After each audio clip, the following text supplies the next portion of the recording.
মানে আমাৰ পানীটো আপোনালোকে কোন তাৰিখে এৰিলে 29 তাৰিখে ৰাতি আমি 31 তাৰিখে ৰাতিপুৱা 1:40 প্ৰথম পানী কেইটা 29 তাৰিখে 31 তাৰিখে ৰাতিপুৱা 1:40 29 তাৰিখে গধূলি পানী মাৰি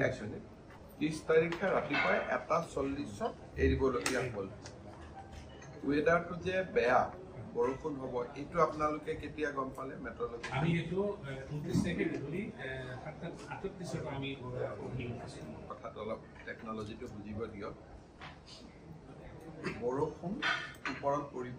আপোনালোকে কথাটো গম পাই যে অমুকটা বজাৰ পৰা বৰষুণ দিয়াৰ সম্ভাৱনা আছে পানীটো যিখিনি আগত পানীটো ৰিজাৰ্ভিয়ৰ যিখিনি থাকে সেইখিনি আপোনালোকে খালী কৰি দিয়ে জানে এৰাটো বুজিলো যেতিয়া আহিলে ছটা বজাত পানী প্ৰথম খুন্দাটো মাৰিছে সেই সময়ত একেলগতে ছটা বজাত ছাডেনলি বহুত জোৰে পিক মাৰিছে 1672লৈকে উঠিছে পানী আমাৰ মাজত কথাটো মই নাজানো টেকনলজিৰ কাৰণে আপোনালোকে নোৱাৰে নে কি কৰে আমাৰ আৰু আপোনালোকৰ মাজত কথাটো ক'ত নিমিলে যে পানীটো আহিলে ওপৰৰ পৰা আপোনালোকে প্ৰথম গম পালে যে পানীটো আহিব আৰু পানীটো আহাৰ মিনিমাম আপোনালোকে 4-5 ঘণ্টা আগত গম পায় সেইখিনি সময়ত ডিচিক ফোন এটা কৰি আমাৰ মানুহখিনিক এলাৰ্ট কৰিব লাগে যে আজি পানী কিন্তু মই পৰিৱেশটো আমি ভাল দেখা নাই আপোনালোকে মানুহখিনিক আগতীয়াকৈ ৱাৰ্নিং কৰক এতিয়া আপোনালোকে কি কৰিছে গ্ৰুপত এটা মেছেজ দিছে মোৰ হাতত যিটো খবৰ আছে তেতিয়াহ'লে ডিচিজনে কি কৰিব তেওঁ লগে লগে মানুহখিনিক এলাৰ্ট কৰিব যে আপোনাৰ আৰু ডিচিৰ আপুনি মোক আকৌ এবাৰ কওক কেইটাত আপুনি প্ৰথম গম পাইছিলে যে আজি পানীটো আহিব আমি 29 তাৰিখে 7:30 মানত আমি তো 7:30 ডিচি আৰু আপোনাৰ এটা টেলিফোনিক কনভাৰসেচন হ'ব লাগিছিলে কথা কৈছিল নেকি এতিয়া কথাটো হ'ল যে আপোনালোকৰ ৰঙানদীৰ পাৱাৰ প্লেণ্টত এজন সিনিয়ৰ মানুহ ষ্টেচন আছে যোনে নহওক মেনেজাৰ হওক এচিষ্টেণ্ট মেনেজাৰ হওক এমডি হওক ডিচিক আপোনালোকে এটা 7:30 ফোন কৰিব লাগিব এইটো বস্তু এটা পিছত টেকনিকেলি পৰীক্ষা কৰিব লাগিব যে পানীটো গ্ৰেজুৱেলি ওপৰত উঠি গ'ল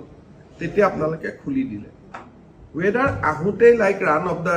চিষ্টেম যে আহিছে আমি লগে লগে এৰি দি আছো মানে ৰিজাৰ্ভিয়ৰত আমি সোমাবই দিয়া নাই পানীটো লগে লগে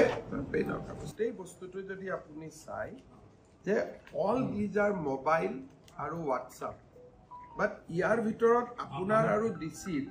যোনে ইয়াত নবহ কিয় এই কথাটো মই যোৱাবাৰ যেতিয়া মই এবাৰ গৈছিলোঁ ৰঙানদীত তেতিয়াও আপোনালোকক কৈছিলোঁ যে ডিচি আৰু আপোনালোকৰ মাজত এটা হটলাইন থাকিব লাগে তাৰ পিছত প্ৰচেছটো যে আজি কিন্তু পানী বৰ দুজন অসমীয়া মানুহে কথাহে পাতিব লাগে যে আজি বৰ পৰিৱেশটো বেয়া হ'ব অইনবাৰত কিন্তু মই অইনবাৰতকৈ বেছি বেয়া দেখিছোঁ তেতিয়া ডিচিৰ দায়িত্ব আমাৰ ইণ্ডিয়ান মেট্ৰলজিকেলে প্ৰায়ে বৰষুণৰ মেছেজ দিয়ে কিন্তু বৰষুণ নহয় গতিকে মানুহৰ এটা ধাৰণা হৈ যায় যে এই মেছেজবিলাকৰ কিমান কেজুৱেল মেছেজ ফোন কৰি ক'ব লাগে ভয়ানক আপুনি কৈছে আমি ইমান all protocol has been don't go by documents আপোনাক এতিয়া আপুনি যদি কৈ আছে যে ইমান নামিল আপোনাক যদি মানে ঠিক আছে ফ্লাড কুচনিং কৰিব দিয়ে ফ্লাড পিকটো এনেকৈ আহে হাইড্ৰ'কাৰ্বন আজি আপোনাৰ কথাটোৰ পৰা টেকনিকেলি এইটোৱে বুজিলোঁ যে আপোনালোকৰ এটা পইণ্ট আছে য'লৈকে আপোনালোকে পানীটো ৰাখে once that water level is process আপোনালোকে ৰিলিজ কৰে আমাৰ কথাটো হ'ল যে ডেট ইজ এ ৰেট্ৰগেটিভ আমাৰ কথাটো হ'ল যে হুৱেন দেৰ ইজ এ হাই ৰেইন তেতিয়া আপোনালোকে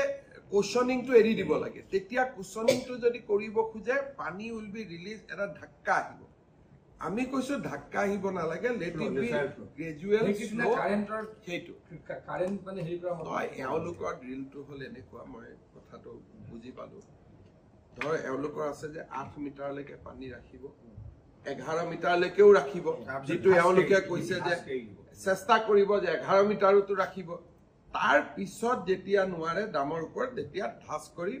গেটখন খুলি